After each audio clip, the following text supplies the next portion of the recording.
Alabama run game. Talk about it. Sound. They have a sound running game. I think they got a good cadre of running backs, from both Scarboroughs to Harris, and they do a tremendous job of being patient, Chuck, and getting the ball downhill. And I tell you the thing that you see over and over again on tape, they're going to formation you to try to get you outflanked. And they're going to do the same running plays over and over again, and they're just going to wait until you make a mistake and they're going to capitalize on it. And that's the nature of the ball club. A lot of good football players.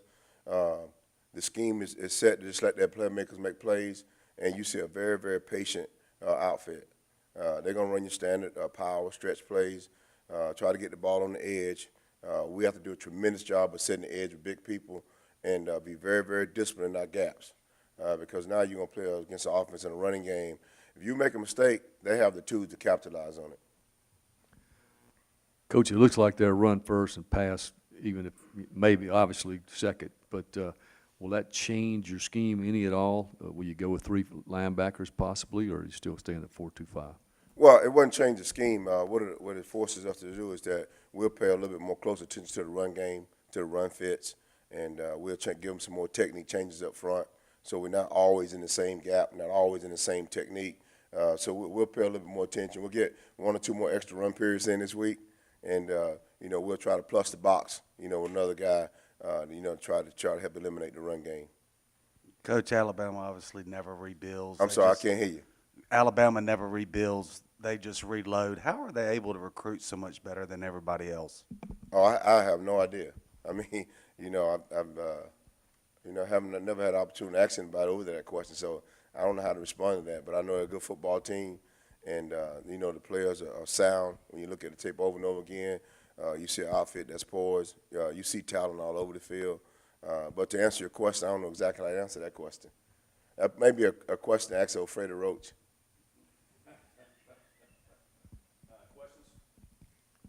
Coach Luke said that he thought Victor might be able to go this Saturday, but if he weren't able to, how is Kadir? How's his health? Well, we're looking forward to him going this week, Chuck. He's still nursing that foot injury, and the one thing he's made a statement said, "Coach, it's just painful."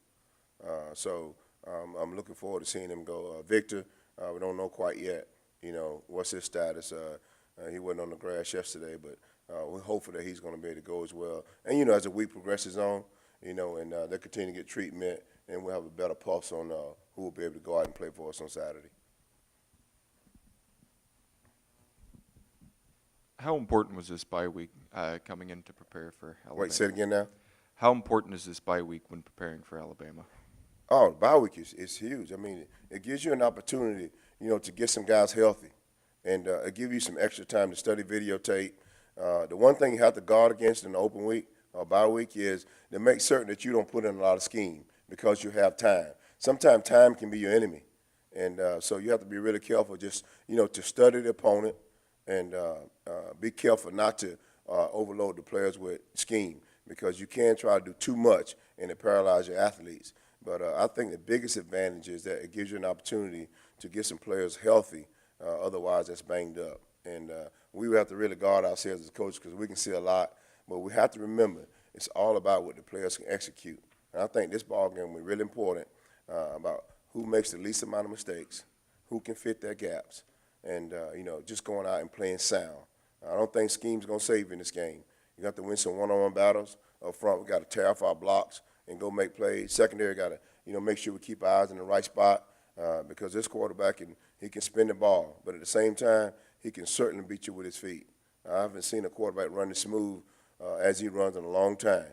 So it's going to be important that we stay simple, play fast, and be able to tear our blocks and fit our gaps. What kind of changes have you seen in the Alabama offense with the change in offensive coordinators? Not much. No, you haven't seen much change. I think really may have gotten a little faster. I think Jalen's got a little more smoother running the ball. I mean, probably the most patient quarterback that I've faced. He's very poised in the pocket. I think they've gotten a little more creative in terms of how to get rid of the football.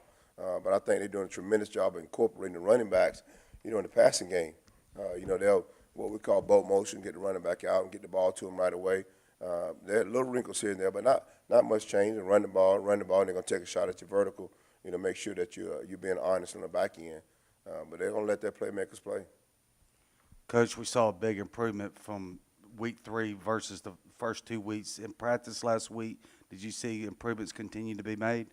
Particularly in the area of tackling. I thought we really improved in that area in terms of getting the ball carrier on the ground and populating the ball. And we'll go back this week and we'll pay attention to it, and we'll make sure we have enough periods each day focusing on tackling.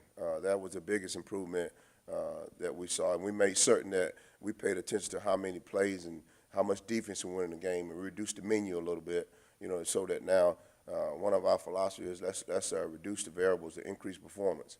And I think that really helped the guys out tremendously. So we'll pay attention to that, make sure we constantly work on tackling.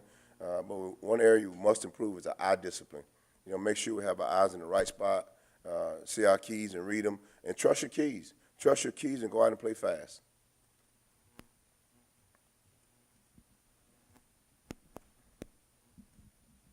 We hear so much about Hurts as a runner. When you guys played him last year, what did you see in him as a passer? Well, he can certainly. I'll tell you the one thing that you see repeatedly, and that the kid can throw a vertical ball. I mean, he throws a good vertical ball, and 3 does a good job of getting on top of the coverage, and he's spot on in his quick game. I mean, he pushed the ball right in the breastplate on slants.